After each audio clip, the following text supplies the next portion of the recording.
Bonsoir madame, bonsoir monsieur. En toute franchise, ce soir, nous avons l'honneur d'accueillir une figure emblématique de l'espace politique du Cameroun depuis les 2 dernières décennies. Entrepreneur et leader politique, notre invité est une activiste engagée qui surfe sur la devise « C'est notre droit de vivre dans un pays meilleur ». Titulaire d'un MBA et d'un diplôme en zoologie de l'université Howard de Washington, elle fonde en 1995 une entreprise stratégie spécialisée en leadership, direction et gestion d'entreprise. Son engagement politique est marqué par la défense des droits des femmes et la promotion de la bonne gouvernance. Élue conseillère municipale à la mairie de Douala 1er, avant et après son départ en 2011 du Social Democratic Front du regretté Ni John Fundi, elle prend ensuite les rênes de la Cameroon People's Party, le CPP, qu'elle dirige jusqu'à ce jour, malgré quelques soubresauts connus dans sa relation avec l'administration, notamment au sujet des ayants droit. Ça, c'est un autre chapitre. En 2008, elle fonde le mouvement Cameroun Obosso, une organisation de la société civile qui entend œuvrer pour la participation citoyenne, notamment celle des jeunes et des femmes. Lauréate du prix Vital Voice en 2015, c'est un réseau de femmes à travers le monde, à travers quelques 215 pays. Notre invitée a également été nommée parmi les femmes entrepreneurs les plus influentes d'Afrique. C'était en 2007 par la Banque mondiale. Unique candidate à la présidentielle de 2011 au Cameroun, elle lance dans la foulée en 2016 le mouvement Stand Up for Cameroun, avec pour ambition une transition politique qu'elle veut refondatrice de l'État. Ces quelques lignes que nous vous avons dressées ne sont qu'une infime partie de l'immense activité de notre invité ce soir. Et lorsque je l'aurais dit, sans doute, madame, monsieur, vous avez deviné qu'Edith Kawala est notre invitée pour cette première de votre magazine En toute franchise. Vous l'avez deviné, nous le savons, mais avant de lui dérouler le tapis rouge, je vous propose juste la transition.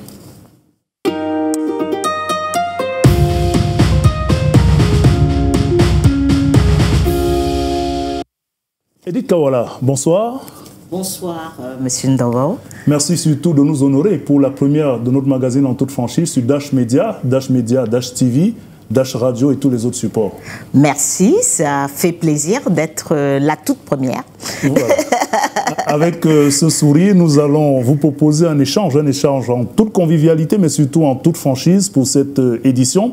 Et nous allons aborder quelques dorsales, notamment la politique, avec la présidentielle annoncée, les questions sécuritaires dans quelques parties de notre pays. Nous allons parler des libertés publiques et ce que vous aimez appeler les droits humains. Nous allons aussi parler du quotidien de nos compatriotes avec ce qu'on peut espérer en termes de perspectives économiques. Vous êtes d'ailleurs une stratège. Et enfin, nous allons parler du CPP. Est-ce que ça vous va? Ça me va très bien et d'ailleurs, tout ça est très lié. Voilà, tout ça est très lié. Oui. Nous avons l'ambition de parler de ces éléments avec un peu plus de 52 minutes. Oui. Mais dans ce tableau que nous avons tenté de dresser de vous, si vous étiez demandé à vous-même de faire en quelques mots un portrait de vous, soit de le compléter, notamment à travers vos sources d'inspiration et vos motivations dans ces vastes et multiples chantiers que nous avons cités. Alors, je dirais que je suis une Africaine passionnée par mon continent, une Camerounaise passionnée par mon pays.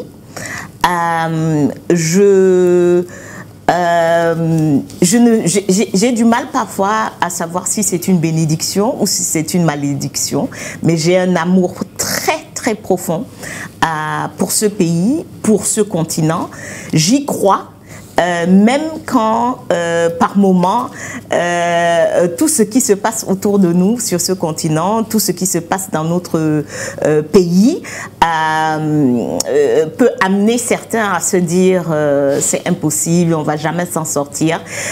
J'y crois. Je crois que parce que ce qui complète mon portrait, c'est que je suis une femme des grassroots. Je suis une femme qui est en contact avec la population et chaque jour, chaque contact, chaque échange avec cette population donne espoir. Parce que vous voyez des personnes qui ont nettement moins de ressources que vous et moi, qui sont dans des conditions qui peuvent sembler impossibles, qui s'en sortent, qui vivent dans la joie, qui se disent que demain pourrait être meilleur Et donc, je crois que pour moi, c'est une une de mes grandes sources d'inspiration, aussi bien pour notre pays que pour notre continent. Il en faut certainement pour être dans autant de chantiers, comme nous l'avons vu, Cameroun au Bosso, Stand Up for Cameroun, le CPP et bien d'autres encore en matière de consultation stratégique. Alors, nous allons toucher la première dorsale des différents thèmes que nous avons choisi d'aborder avec vous. Un thème qui vous est certainement très cher, celui de la sécurité dans notre pays et notamment dans les régions du nord-ouest et du sud-ouest. On ne va pas oublier l'extrême nord qui avait déjà sonné la cloche d'alarme en matière d'insécurité. Depuis 2016, notre pays est effectivement touché de plein fouet par ces questions de sécurité dans le nord-ouest et le sud-ouest. Alors, le gouvernement a entrepris un certain nombre d'initiatives. On a eu le grand dialogue en 2019. On a la création d'un certain nombre d'institutions pour le désarmement, la réinsertion. On a un plan pour la reconstruction du NOSO. On a fait des zones spécifiques économiques, notamment dans l'extrême nord et dans les régions du nord-ouest et du sud-ouest. Alors, comment vous appréciez l'évolution de cette situation, notamment dans le nord-ouest et le sud-ouest? Écoutez, ça évolue mal. Ça évolue très mal. Et moi, je commencerai vraiment avec l'extrême nord. En 2009-2010, on oublie que l'extrême nord est dans des difficultés depuis une quinzaine d'années aujourd'hui. Et je commence par là parce que les erreurs sont les mêmes, la stratégie est la même et les échecs sont les mêmes. Mais on vous dira peut-être que l'origine des agressions n'est peut-être pas fondamentalement la même. Vous savez, en 2014, j'étais la première leader politique, y compris ceux du RDPC, d'aller à l'extrême nord. Après, je ne sais pas si vous vous rappelez de ça, il y a eu l'attaque de Kolfata qui a touché personnellement le président de l'Assemblée nationale. Et je suis allée sur l'extrême nord. Et on a constaté quoi? Qu'on était en fait face à une crise de gouvernance. On était dans une région abandonnée depuis des décennies, sans accès aux moindres services, et donc il y avait comment dire, un foyer à partir duquel Boko Haram pouvait recruter. Et quand nous avons été là-bas, on a rencontré le gouverneur de l'extrême nord et nous sommes revenus sur Douala et nous avons fait un rapport qu'on a envoyé à travers le gouverneur du littoral de l'époque, M. Betty Assoumou, qui est aujourd'hui le ministre de Défense. C'est à lui que nous avons remis ce rapport. Et le rapport disait, attention, ce qui est en train de se passer à l'extrême nord peut se passer dans n'importe quelle région du Cameroun. Parce qu'en réalité, l'extrémisme, ce n'est pas la raison. C'est-à-dire, il faut regarder les conditions qui permettent à l'extrémisme... Le terreau, vous voulez dire. Voilà, il faut regarder le terreau. Et ce terreau-là existait un peu partout au Cameroun.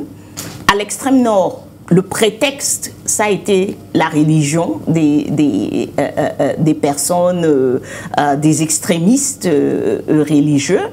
Dans le nord-ouest et le sud-ouest, le prétexte a été plutôt politique et dans notre histoire coloniale. Ce qu'on a appelé la marginalisation de la part de certains. Mais cette marginalisation, elle est réelle. Elle est réelle à l'extrême nord, elle est réelle à l'est du Cameroun, elle est réelle dans le sud du Cameroun, parce que nous vivons dans un pays où la gouvernance ne permet pas aux gens d'avoir le strict minimum. Nous reviendrons sur la question de la gouvernance. Je vous vois sans doute pointer du doigt l'élite gouvernante. Le temps pour moi de vous poser quand même la question concernant ces crises sécuritaires, ce terreau que vous avez décrit qui, de votre point de vue, est palpable sur l'ensemble du territoire national. Alors, vous, leader politique, après avoir fait le terrain et observé ces situations, quelle est la solution ou la proposition idoine qui, de votre point de vue, serait à même d'apporter, à défaut la solution, une solution importante? La première des choses, moi je vais aller sur les causes profondes d'abord. Oui. La première des choses, c'est de gérer le pays de manière à ce que notre population très jeune, parce que nous avons 70% de notre population qui a moins de 30 ans. Donc ce qui veut dire que les jeunes entre 15 et 30 ans, c'est la vaste majorité de notre population. Si nous n'arrivons pas à donner à ces personnes l'eau à boire, l'électricité, l'école, une perspective pour demain et après-demain. C'est-à-dire que nous avons l'estimation, c'est que le Cameroun est dans la tendance africaine globale où un jeune sur 3 n'est ni à l'école, ni en formation, ni en emploi. Donc voilà la population qui va être séduite par n'importe quel extrémiste. Cette population-là, on peut mettre n'importe quoi devant eux. Ça peut être la religion, ça peut être l'appartenance à un groupe ethnique, ça peut être... et elle va être séduite parce que son État, l'État auquel ce jeune appartient, ne lui aurait pas donné des alternatives. C'est les mêmes motivations, M. Ndobo, qui amènent nos jeunes à tenter leur vie dans le désert et dans la Méditerranée. C'est que nous n'avons pas donné de l'espoir à ces jeunes-là. Nous n'avons pas donné suffisamment d'éléments qui leur permettent de croire que je peux avoir un avenir à Douala, à Yaoundé, à Meganga ou à Bakingili. Donc, tant qu'on n'a pas réglé ces problèmes de gestion fondamentaux de notre pays, on aura toujours cette population qui est susceptible. Et c'est un pourcentage important de notre population. Ça, c'est la cause fondamentale. Maintenant, on vient à la crise de Boko Haram et la crise anglophone avec des causes spécifiques à ces régions-là, spécifiques à ces moments-là. Mais qui ont toutes, de manière fondamentale, les mêmes raisons. Non, mais qui sont toujours des problèmes de gouvernance. Les anglophones, la crise anglophone me fait tellement mal au cœur parce que nous comptons aujourd'hui quelque part entre 8 000 et 10 000 morts. Pas une seule personne, pas une seule vie on ne devait perdre même pas une vie avec une meilleure gestion de la situation. Les anglophones, les avocats et les enseignants ont donné des signaux depuis 2015. Ils ont écrit à leur ministre pour dire « ça ne va pas, on a des problèmes fondamentaux ». Personne ne les a répondu. On a un gouvernement à qui, même quand des gens représentent des proportions assez significatives de la population, on les écrit, ils ne répondent pas. En 2016, quand ils décident d'entrer en grève, on constate que, encore une fois, au lieu de les écouter, au lieu d'appeler ces personnes pour dire qu'est-ce qui ne va pas, est-ce qu'on peut essayer de comprendre, etc., l'État répond avec la violence. L'État répond avec une violence forte contre des personnes qui ont les mains nues. Parce qu'aujourd'hui, parce qu'il y a une lutte armée, aujourd'hui, on a tendance à oublier qu'on a fait un an d'octobre 2016 jusqu'en septembre 2017, personne n'avait une arme. Certains vous diront, Edith Kavala, qu'on n'est pas arrivé aux armes simplement au bout d'un an. Peut-être qu'il y avait une stratégie pas du tout, d'une frange un peu radicale. Ça ne prend pas la population, non. Et c'est très important pour notre histoire. Moi, je ne suis pas dans les certains nous diront. Restons dans les faits. La population est... On s'abreuve quand même pas en âme les faits, restons dans les faits. La population est sortie pour des manifestations non violentes. Nous tous, on se rappelle du 21 septembre 2016, toutes ces personnes en blanc qui sont sorties avec les branches de la paix en main. Mais qu'est-ce qui nous fait croire que ce sont ces personnes-là qui finalement tiennent des armes? C'était impressionnant. Personne...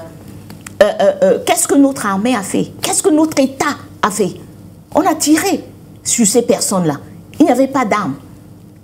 Voilà là où qui introduit la violence. Deuxième élément, ce qui a radicalisé cette population, n'oublions pas, on a coupé Internet pendant plus de 90 jours pour cette région. Et nous étions nombreux à dire au gouvernement, ce que vous faites, vous radicalisez la population. D'où est venue la télévision des Ambazoniens. Voilà la période où il y avait... Nous, on a coupé Internet. Cette population n'était informée que par les satellites avec une station que les Ambazoniens avaient mis en place.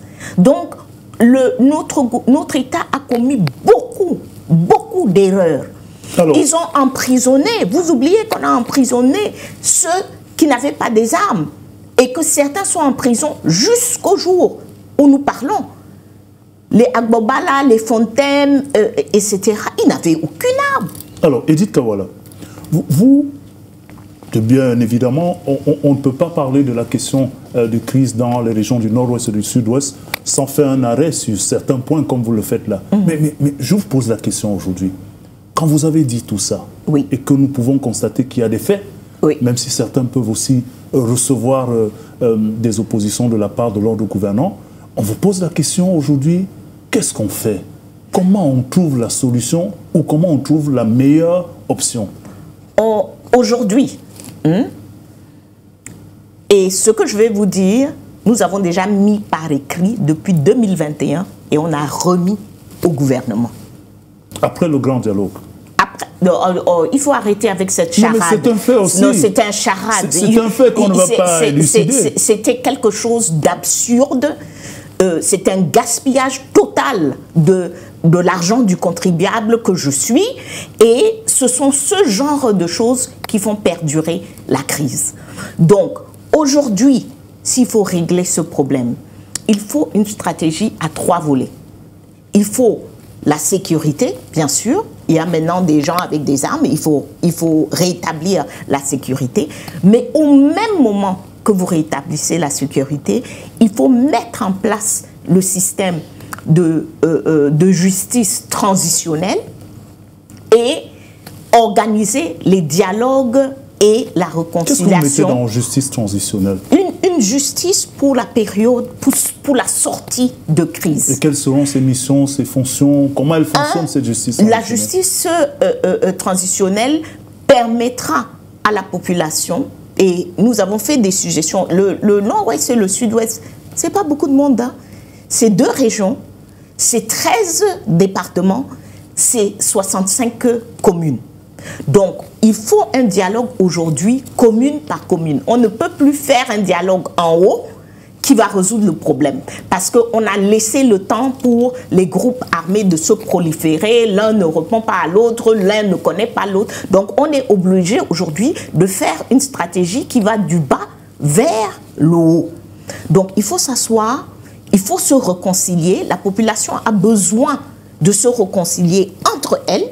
Parce qu'on est dans une situation où le fils de ma voisine a tué mon fils.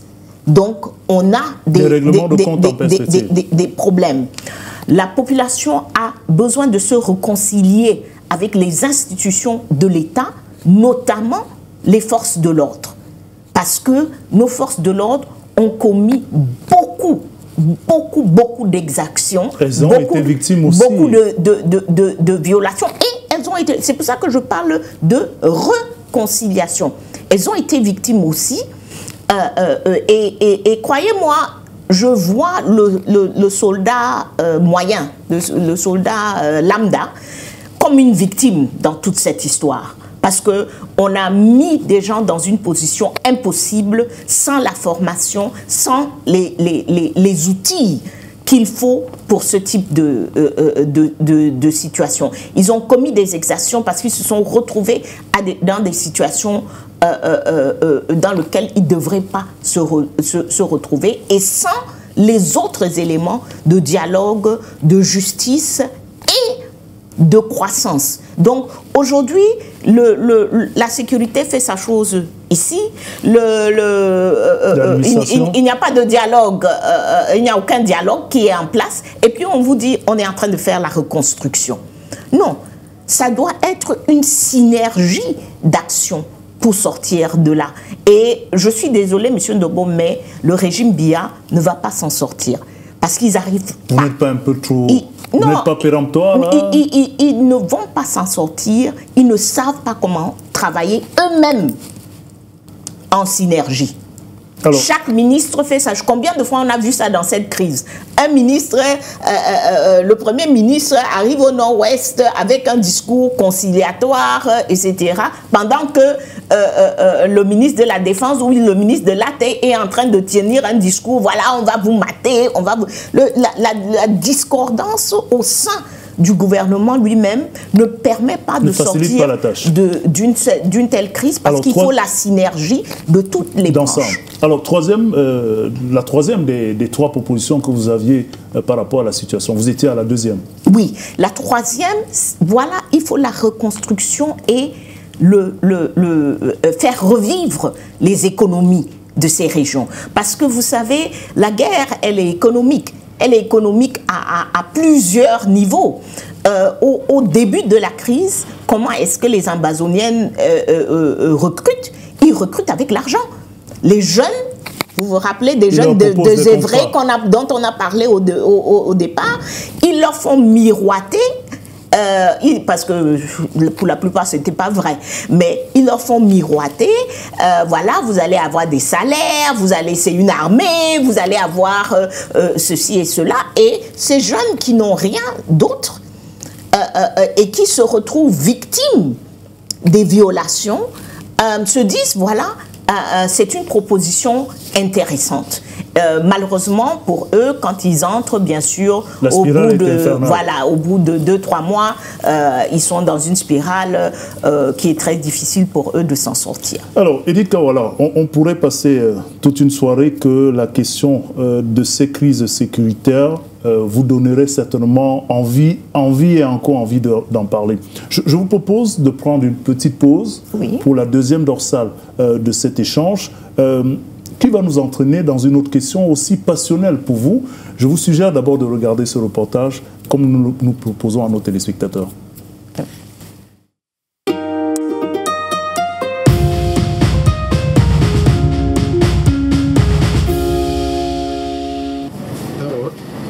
Publication des listes électorales provisoires le jour d'après. À l'antenne communale d'Elekam de Douala-Premier, les inscrits sont attendus. L'équipe en place poursuit les vérifications. Les listes sont affichées, mais pas toutes. Problème d'espace. Un manquement que relèvent des responsables de partis politiques qui saluent tout de même le travail effectué par Elekam. Il y a des corrections à apporter. Personnellement, j'ai vu que il y avait quelques cas de décès, mais je n'ai pas constaté les doublons. Donc il faut féliciter déjà cette première phase du travail et espérer que l'on va finalement afficher pour que les gens puissent consulter, même en l'absence d'Elekam et faire. Conformément à l'article 78 alinéa 3 du Code électoral, tout parti politique ou tout électeur peut procéder à la consultation des dites listes. Ensuite, ces derniers peuvent saisir la commission de révision pour signaler des irrégularités. À la délégation régionale d'Elekam, on renseigne sur la suite de la procédure. Les commissions mixtes ayant conduit les opérations de révision des listes électorales vont siéger, examiner les réclamations éventuelles et les contestations et, au plus tard le 10 novembre, dresser le procès verbal des opérations rectificatives, lequel procès verbal qui aura en annexe des pièces jointes, notamment les demandes de radiation qui n'ont pas été prises en compte, sera donc adressée à M. le directeur général par voie hiérarchique pour prise en compte au moment de la mise à jour des listes définitives. Les listes définitives seront disponibles le 30 décembre 2024. Pour rappel, Elecam annonçait 755 085 nouveaux inscrits à la clôture des inscriptions en août dernier. Le fichier électoral national non toiletté affichait au total 8 116 960 électeurs.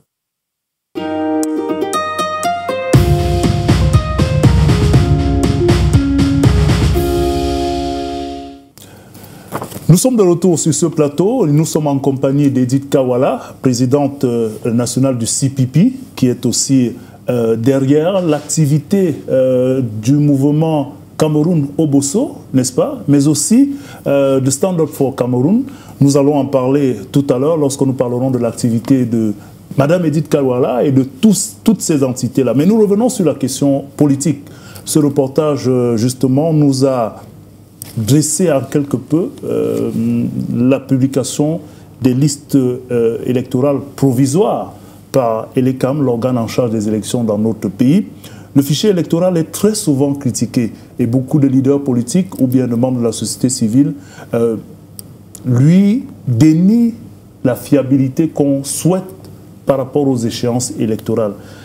Quelles sont les réformes, selon vous, qui pourraient permettre, parce que je ne voudrais pas vous demander si vous pensez que c'est fiable, parce que je sais déjà que vous me direz que ce n'est pas le cas, mais je voudrais plutôt chercher la solution.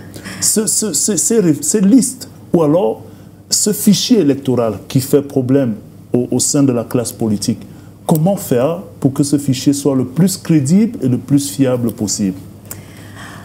Monsieur Dobo, ce qui n'est pas fiable, c'est le système électoral camerounais. Commençons déjà par le fichier. Non, parce que voilà ce en quoi on promène les Camerounais. Commençons par le fichier. On a un système électoral pas fiable. Le RDPC a passé le temps depuis 92, parce que la dernière fois qu'on a eu une élection où il y avait le système n'était pas entièrement verrouillé dans ce pays. Mais en ce moment, c'était quand même... C'est en 92. À titre de rappel, en ce moment, c'est quand même l'administration territoriale, c'est-à-dire que... Oui, mais ils n'avaient pas eu le temps. Ils n'avaient pas eu le temps. Là, maintenant, ils ont eu tout le temps de verrouiller. Et donc, on a un système... Alors, quelle est la différence entre l'administration territoriale et Elecam? Le ministre de l'administration territoriale est nommé par le chef de l'État. Le directeur général d'Elecam est nommé par qui? Le chef de l'État. Le conseil d'Elecam est nommé par qui? Le chef de l'État. Est-ce que la nomination par le chef de l'État... Elecam n'a aucun élément d'indépendance. Les éléments d'indépendance, il ne faut pas qu'on commence à raconter les choses aux Camerounais. Les éléments d'indépendance d'une commission électorale, ce n'est pas le Cameroun qui les invente, c'est connu sur le plan international. Vous avez une commission qui n'est pas nommée par l'exécutif tout seul. L'exécutif peut proposer des personnes à la législature qui sont approuvées. Vous avez une commission électorale dont les membres ne sont pas des membres des partis politiques. Et plus de 80% de ces membres sont des membres non seulement du RDPC, mais du comité central. Ils étaient membres au moment de leur nomination. C'est le lendemain. Ils n'ont plus cette casquette. C'est le lendemain, après leur nomination, qu'ils ont démissionné du parti. Donc, il ne faut pas...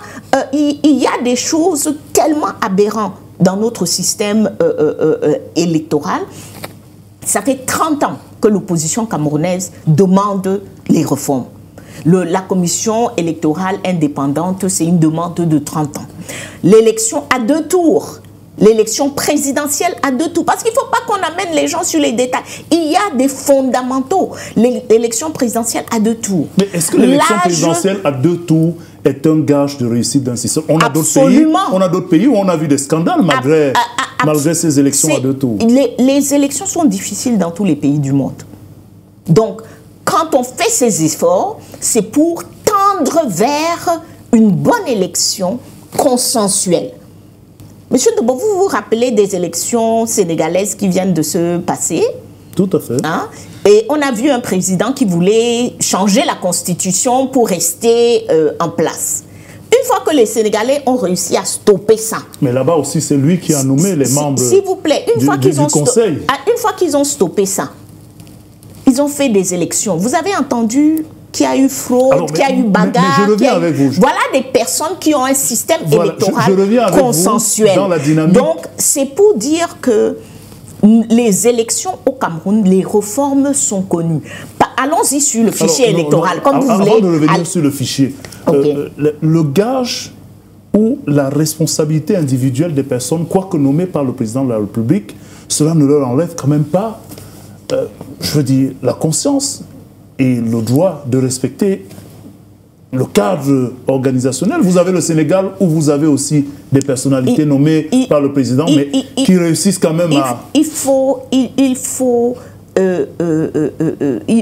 ne pas, comment dire, nous ridiculiser, nous les Camerounais. Vous avez un président qui est président d'un parti politique. Le parti politique qui est au pouvoir et qui va être en compétition. C'était le cas avec Macky Sall au Sénégal.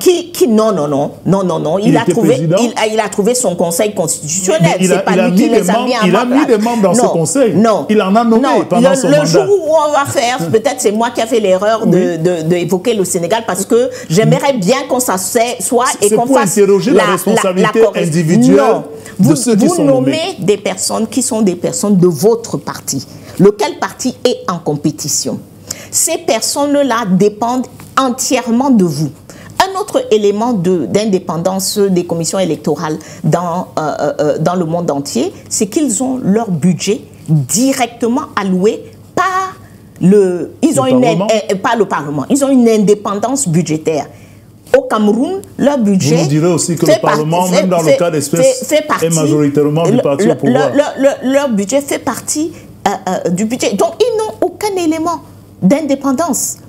Ils n'ont aucun élément d'indépendance. Croyez-moi, ces personnes, on les a vues, ma foi, on les a vues danser le jour où ils ont été nommés et remercier le chef de l'État. C'est pas des personnes qui vont trouver une indépendance soudainement. Alors, Edith Kawala, vous, par exemple, vous avez été quand même élu conseiller municipal avec cet environnement, ce système électoral-là. Vous avez réussi quand même à être élu. Bien sûr, le système est conçu. Vous voyez, s'il n'y avait pas quelques opposants élus dans quelques mairies, élus pour colorer un peu la... Vous n'allez quand même pas me dire qu'on vous a offert des voix. Non, on n'offre pas, mais on laisse passer.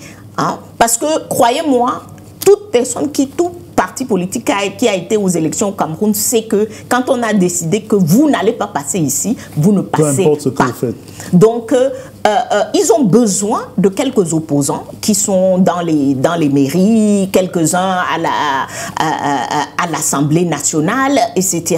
Mais le point essentiel, la solution, vous voulez la solution, ça fait 30 ans que l'opposition écrit des livres et des livres. Si vous entassez les propositions de l'opposition en ce qui concerne la réforme du système électoral, ça va dépasser dépasser votre plafond ici. Le gouvernement, le parti au pouvoir et les CAM n'a jamais assis les opposants ensemble, pas dans une amphithéâtre pour faire un show, mais dans une séance de travail où on retrousse les manches et on dit, OK, mettons notre système électoral ici, regardons vos propositions, regardons ce qu'on peut faire et obtenons des réformes auxquelles tous les Camerounais peuvent croire. Il y a souvent eu des concertations avec le Premier ministre. Non, les concertations, ce n'est pas des concertations, ça c'est des shows. Si moi j'entre dans une salle et que le Premier ministre est assis quelque part là-bas au perchoir et que nous sommes 300 dans la... Non, arrêtez. Personne ne travaille comme ça aujourd'hui. Personne. Alors, donc ça, c'est du cinéma. C'est pour faire un show, pour pouvoir dire, voilà, on a fait... Les problèmes que nous avons sont des problèmes de fond.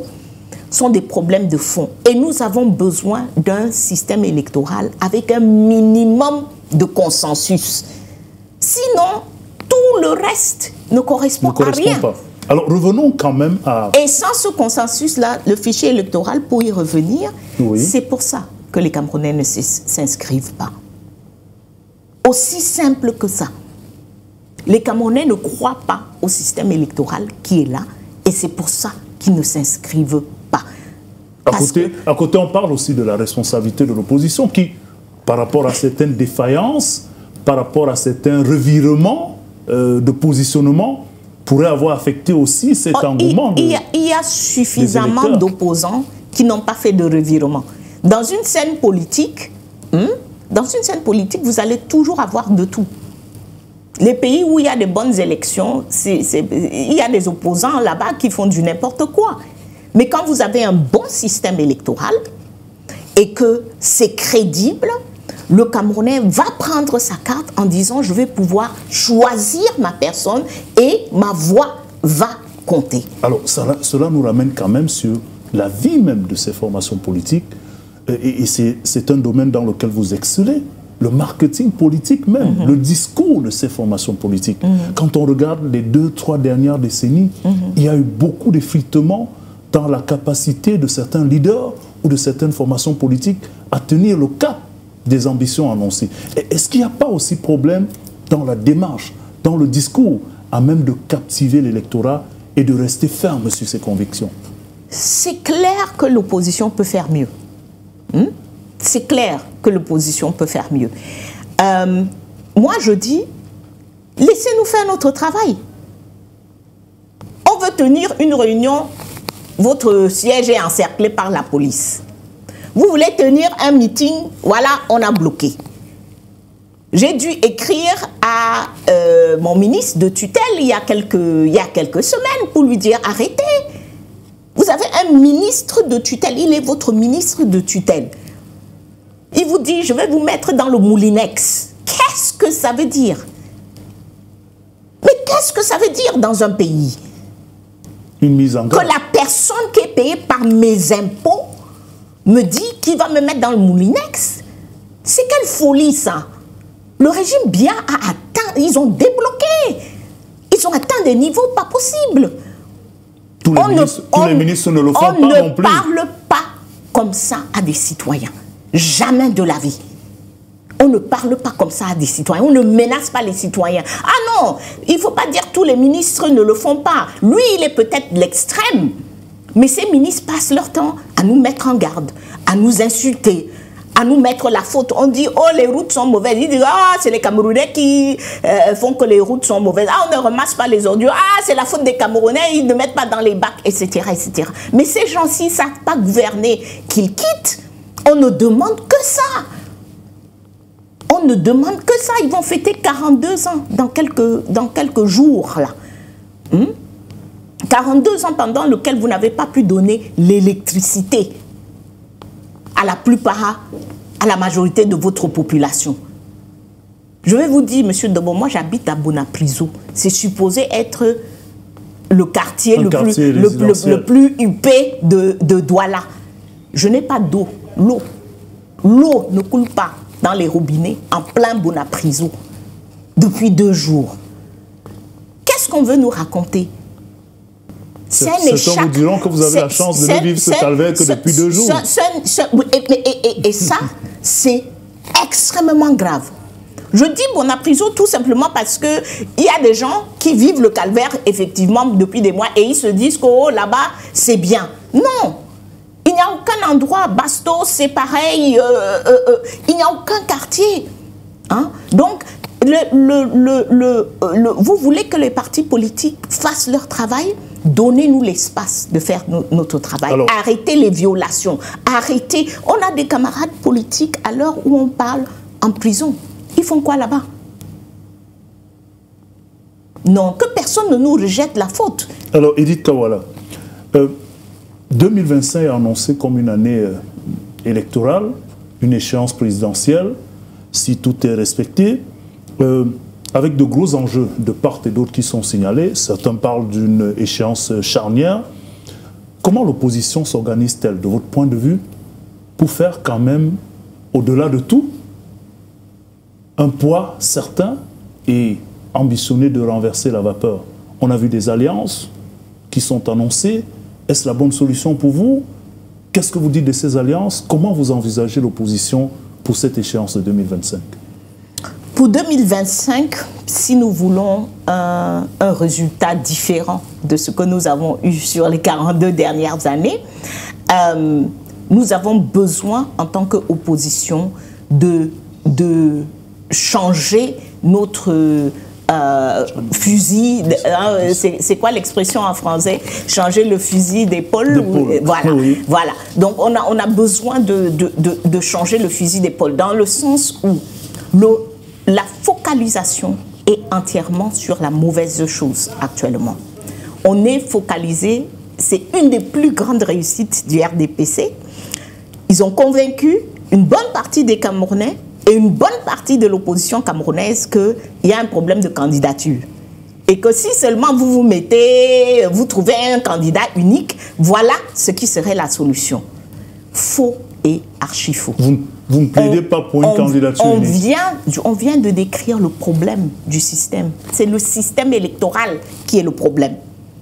Et nous, dans l'opposition, notre travail, là où on doit s'unir, là où on doit absolument faire un travail ensemble, c'est de s'unir pour pouvoir peser assez face à ce gouvernement pour faire déverrouiller ce système. Le système est entièrement verrouillé. Monsieur Ndombo, vous êtes sur une route, vous êtes sur une autoroute et vous avez une montagne devant vous et des précipices des deux côtés. Voilà le système électoral camerounais. Et en tant qu'opposition, au lieu de vous arrêter pour dire comment on fait pour contourner la montagne, est-ce qu'on va creuser un trou pour un tunnel, voilà. Est-ce qu'on va trouver un tunnel? Est-ce qu'on construit un pont? Qu'est-ce qu'on fait? Donc, au lieu d'être concentré sur le système électoral, vous êtes dans un compas de quelle est la voiture qui va aller cogner la montagne? C'est la Prado, c'est la Mercedes, c'est la Volkswagen, etc. Non, le Volkswagen vous dit, c'est moi le plus beau, le plus fort, etc. C'est complètement ridicule. Nous avons besoin, en tant qu'opposition, notre seul travail, on a un seul travail, construire le rapport de force qui nous permet de déverrouiller ce système. Sans ça, il n'y aura pas d'enjeu en 2025. Et les Camerounais, moi je demande aux Camerounais, vraiment, c'est la question qu'ils doivent poser à chacun d'entre nous, acteurs politiques. Qu'est-ce que vous êtes en train de laisser l'histoire de candidature de côté?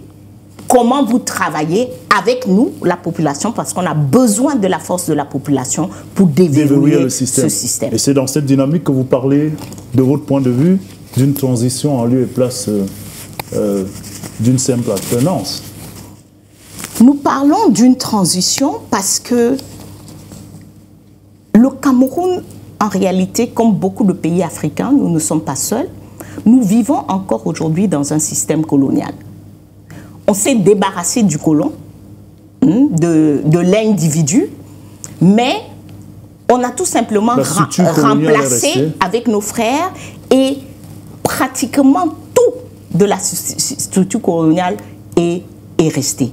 Nous avons une gouvernance qui exploite, qui est violente, qui est extractive, qui n'est pas au service du citoyen.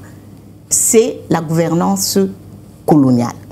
Nous avons une économie, on va parler de l'économie tout à l'heure, nous avons une économie qui est extractive, qui est tournée vers l'extérieur, qui ne regarde pas les autres pays africains qui sont autour de nous comme des marchés, mais qui est tournée vers l'Occident. Et nous sommes toujours sur... C'est le colon qui nous a introduit le café, le coton, le cacao. Et 65 ans après, hein, on est combien d'années maintenant après, on est toujours sur ce modèle économique. Donc, nous avons un problème en ce qui concerne notre modèle de gouvernance. Le modèle de gouvernance. Donc, quel que que soit la manière par laquelle nous nous débarrassons du RDPC, parce qu'on doit se débarrasser d'eux, quelle que soit la manière dont nous nous débarrassons d'eux, il y a une refondation de la nation qui est nécessaire.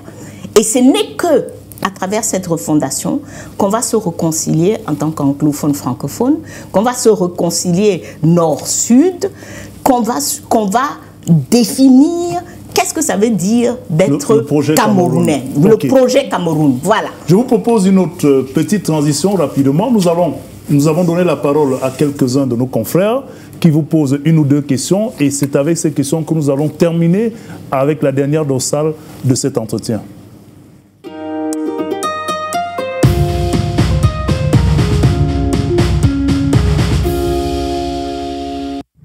Alors, Madame Kawala, il existe une frange des Camerounais, cela revient dans le débat tout le temps, qui pense que le Friday in Black n'a pas assez d'impact et ne fait pas assez de bruit, ne peut donc pas obtenir les résultats escomptés. Est-ce qu'aujourd'hui, si les Camerounais s'engagent dans une révolte populaire, est-ce que vous les soutiendrez? Est-ce que vous vous en désolidariserez? Merci. Madame Kawala, bonjour. Vous avez eu une expérience des élections au Cameroun et avez conclu que le changement ne viendra pas par des élections. Ainsi, avez-vous proposé une transition en quelques points qui intègre une constituante, un débat national, une refonte du système électoral. Mais aujourd'hui, la question essentielle, c'est de savoir comment obtenir et du peuple camerounais et du pouvoir cette transition. Madame Kawala, on sait très bien que votre parti politique n'a pas assez de militants. Et on sait également que les partis politiques vivent des contributions et des cotisations de leurs membres. Mais on voit que vous vous déployez régulièrement sur le terrain. Cela nécessite forcément de gros moyens financiers. Alors, la question que j'aimerais vous poser, Madame Kawala, est celle de savoir comment vous faites pour avoir autant de financement pour pouvoir, en quelque sorte, sponsoriser vos activités sur le terrain.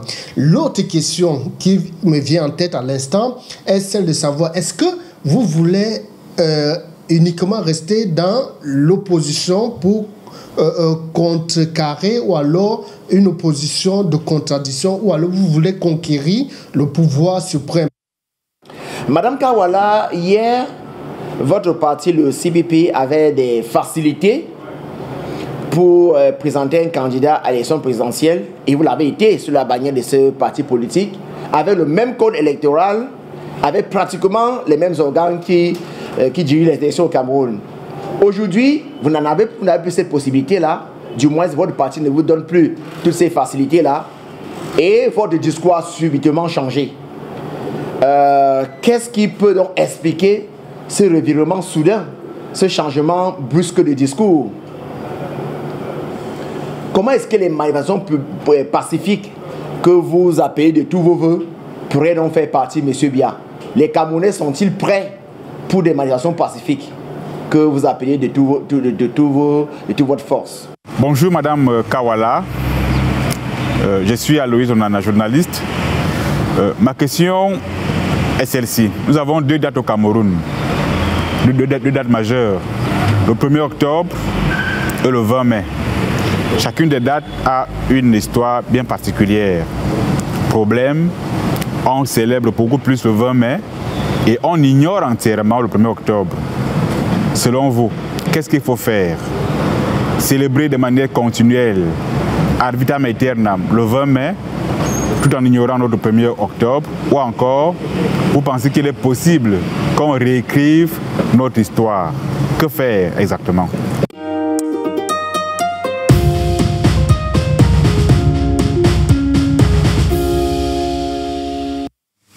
Alors, Edith Kawala, vous avez suivi quelques-uns de nos confrères qui nous avons tendu le micro pour participer à cette émission.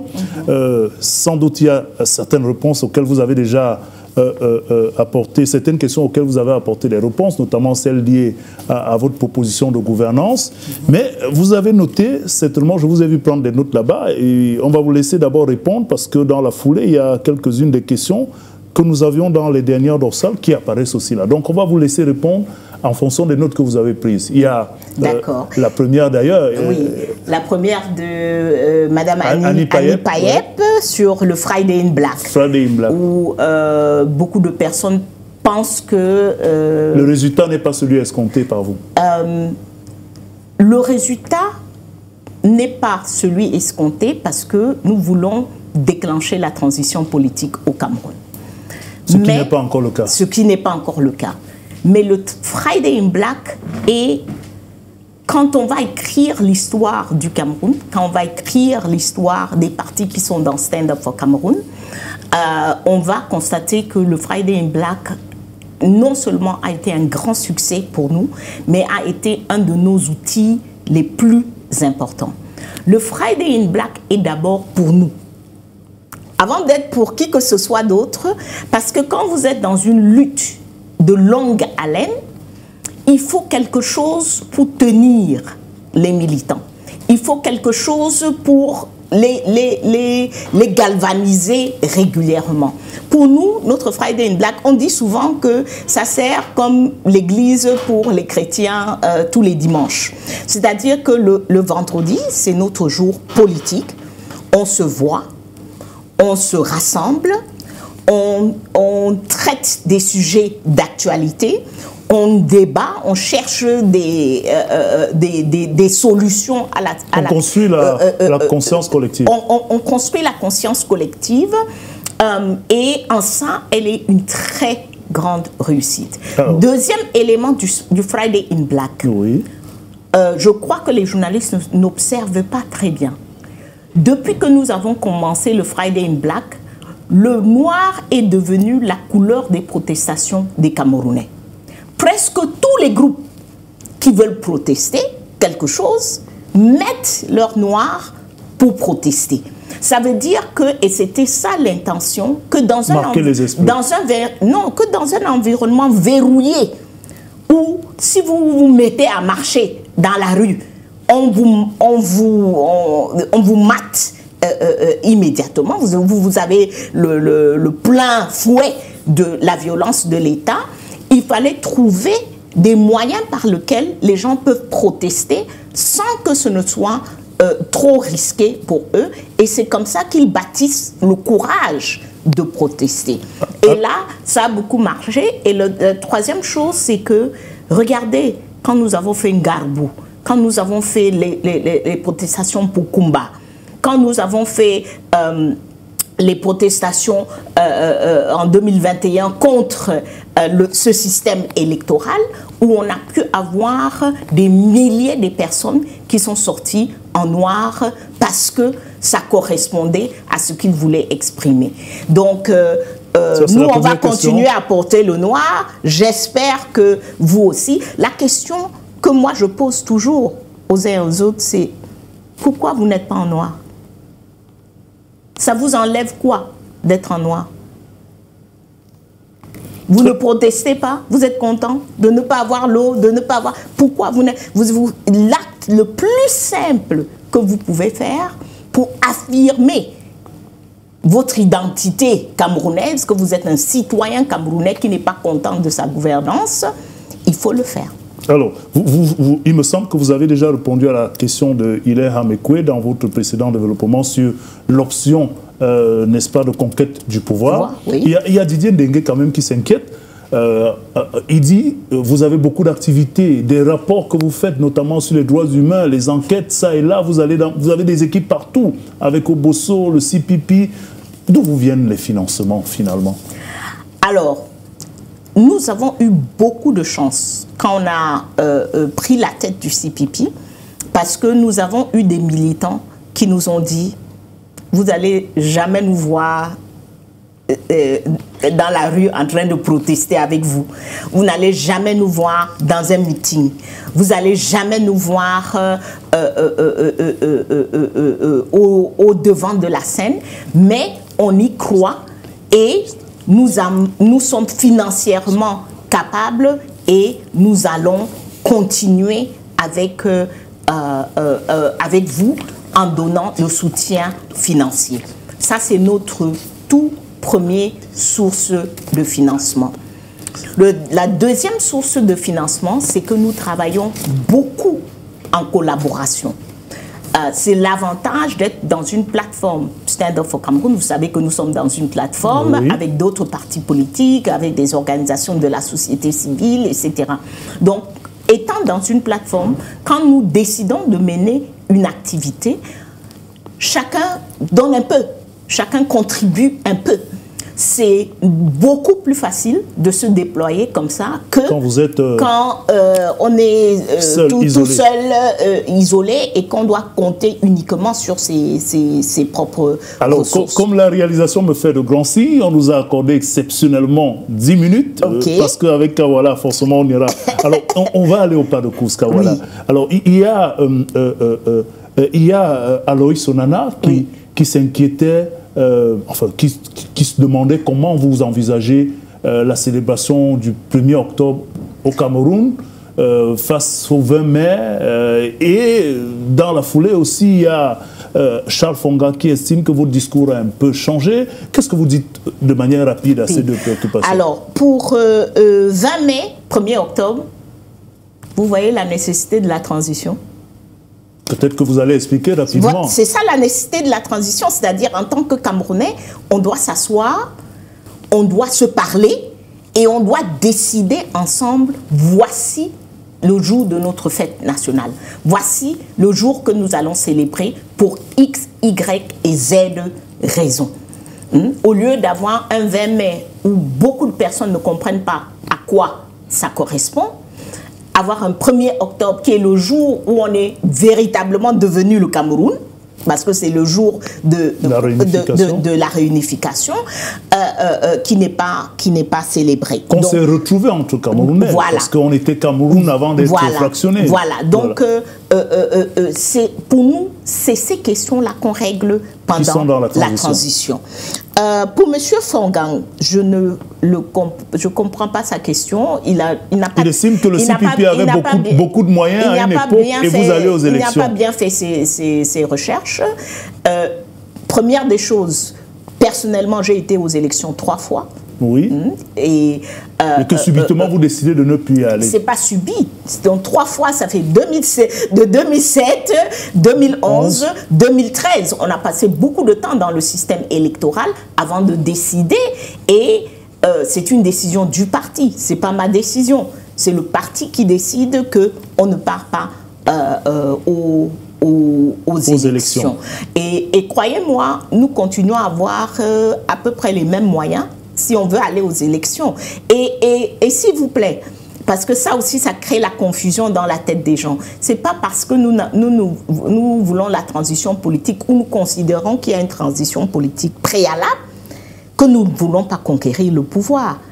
Allez sur CameroonPeoplesParty.com, vous allez trouver notre programme politique, notre vision pour le Cameroun. Nous voulons gouverner le Cameroun.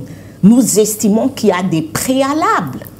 Nous estimons qu'il y a un travail d'ensemble à faire avant d'aller dans la course de conquérir le pouvoir. Mais nous voulons absolument gouverner le Cameroun. On a beaucoup de projets et d'ambitions pour le Cameroun. Dans la foulée, et je vous pose la question très rapidement, où en êtes-vous justement avec le CPP et toutes ces entités, Obosso et autres?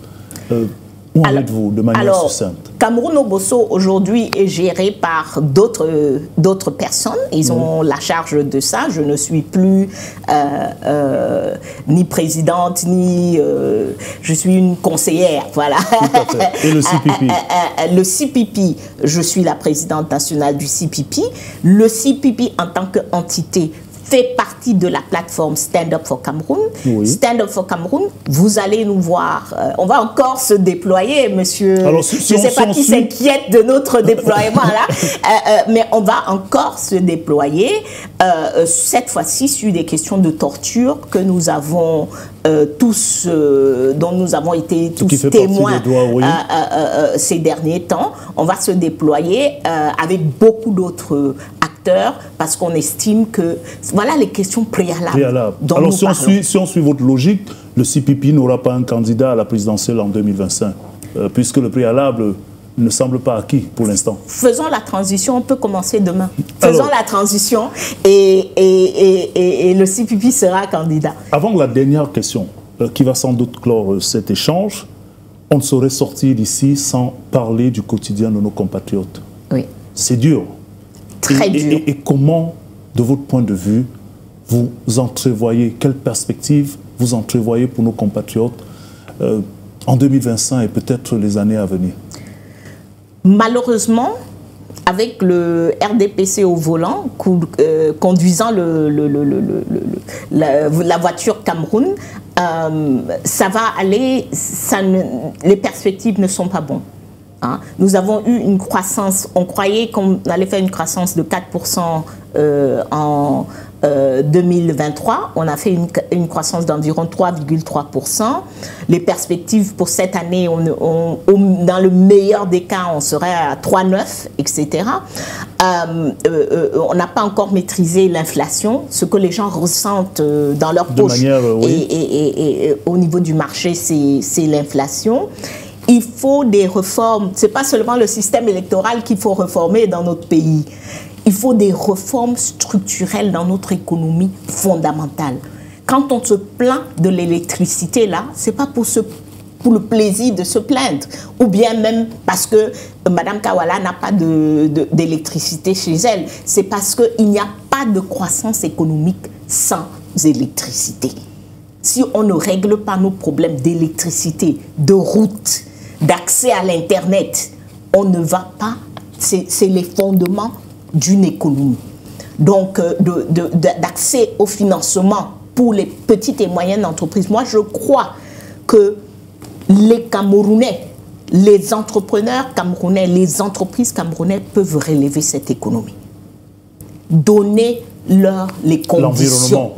Mettez l'environnement en place pour qu'on relève l'économie. Moi, je suis entrepreneur, vous l'avez dit, je vais fêter mes 30 ans l'année prochaine en tant qu'entrepreneur au Cameroun. Il faut relever cette économie. Et vous en avez la capacité. Vous avez souvent tensé du doigt les injustices, la corruption qui gangrène cette action de la gouvernance. Le scandale de Glencore récemment en a encore été à une certaine échelle. Qu'est-ce qu'on fait pour atténuer, à défaut d'éradiquer ces situations? Quelle est la stratégie que vous avez pour sortir de ces questions économiques et de gouvernance? Vous savez, moi, je vais parler aux Camerounais parce que on a un programme économique, sortir de la gouvernance, sortir de la corruption. Au Cameroun, il y a des choses simples. Enlever le cash. Quel est ce gouvernement qui traite en cash? Quel est ce gouvernement dans lequel on vole des centaines de millions d'espèces dans les bureaux des gens, dans les maisons des gens? C'est quoi? Qui fait ça? On est en 2024. Qui fait ça? Aujourd'hui, dans notre gouvernement, vous allez à des séminaires, des ateliers, etc. Ils payent en cash. Ils payent leurs fournisseurs. Un fournisseur va au Trésor national, il porte des dizaines de millions en cash. Voilà. Quand vous faites ça, vous allez avoir la corruption. On peut détruire, casser beaucoup de mafias dans notre pays et beaucoup de corruption. En réduisant la circulation des liquides. La circulation des liquides. De deux, un de nos chantiers sur lesquels nous sommes, le PFM, le Public Financial Management, on n'a pas eu le temps d'en parler. Au niveau de Stand Up for Cameroun, on fait un travail énorme sur ça parce que qu'est-ce que nous découvrons? Les marchés publics. Vous savez pourquoi on se posait toujours la question, quel est l'intérêt d'être un conseiller municipal RDPC, d'être un militant de base LD? C'est quoi l'intérêt? Mais ces gens ont créé une mafia par laquelle ils se donnent les marchés entre eux. Un maire ici, dans telle mairie, il gagne les marchés dans la mairie voisine. Des fonctionnaires qui gagnent des marchés. Il y a une mafia sur l'argent public camerounais qui n'est pas croyable. Donc aujourd'hui, le message pour les Camerounais, c'est que nous n'attendons que nous-mêmes. il n'y aura pas de miracle. Il n'y aura pas de messie. Les Camerounais doivent se mettre dans les mouvements pour ces fondamentaux. Les mouvements pour nos droits de base, les mouvements pour dire c'est notre argent, vous ne pouvez pas l'accaparer, vous ne pouvez pas voler comme vous voulez. Les mouvements pour dire c'est notre système électoral, on doit être capable d'élire la personne que nous voulons. Voilà le travail du citoyen. Ils doivent aujourd'hui rejoindre les mouvements. Si vous ne rejoignez pas, arrêtez de vous plaindre. Parce qu'il n'y aura pas de miracle, il n'y aura pas de messie, il y aura du boulot, du travail par nous-mêmes. Voilà peut-être la question qu'Annie Payeb se posait, celle de savoir si vous pensez que ces Camerounais sont prêts et si vous suivront. Mais en attendant, pour terminer avec vous, vous êtes une leader politique, vous êtes une femme chef d'entreprise, vous êtes une activiste qui est toujours sur le terrain.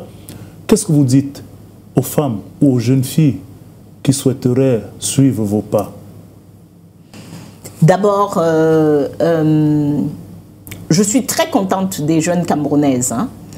Je vois un activisme et un engagement qui s'accroît tous les jours et je pense qu'on va dans la bonne direction. Je suis très fière des jeunes féministes qui nous ont permis de comprendre le problème de féminicide dans notre pays à travers leur activisme. Et moi, je suis ouverte en tant que femme leader pour parler aux jeunes activistes, hommes comme femmes, pour avoir des échanges. Et nous avons beaucoup de programmes. C'est à ça que c'est à Cameroun au Bossou. Parce que là, on fait des programmes de citoyenneté. On ne vous demande pas de rejoindre un parti politique, etc. Mais on vous demande de comprendre comment le pays fonctionne et de décider qu'est-ce que vous voulez faire par rapport à la bonne marche du pays. Voilà. Edith Kawala, on aurait pu prendre 2-3 heures. On va dire d'ailleurs merci à la réalisation qui nous a accordé une dizaine de minutes, tellement on n'a pas pu éplucher tout ce que vous auriez certainement dû le faire, peut-être que dans d'autres circonstances. Merci infiniment d'avoir accepté de répondre à cette première de notre magazine En toute franchise. Merci, c'était un grand plaisir d'être en toute franchise. Et j'espère que je reviendrai bientôt. Ah, nous aurons le même plaisir en tout cas. Madame, Monsieur, il ne nous reste qu'à vous dire merci d'avoir été à l'écoute, de nous avoir regardé pour cette première édition de cet échange, de cet entretien en toute franchise. Et l'invité que nous avons reçu était Edith Kawala, présidente nationale du CPP avec de nombreuses casquettes. Nous allons dire merci aussi à toute l'équipe de production et technique qui nous a accompagnés pour cette émission. Restez scotchés sur les programmes de Dash TV, Dash Radio et tous les autres supports de Dash. Merci infiniment et à très bientôt en toute franchise avec un autre invité.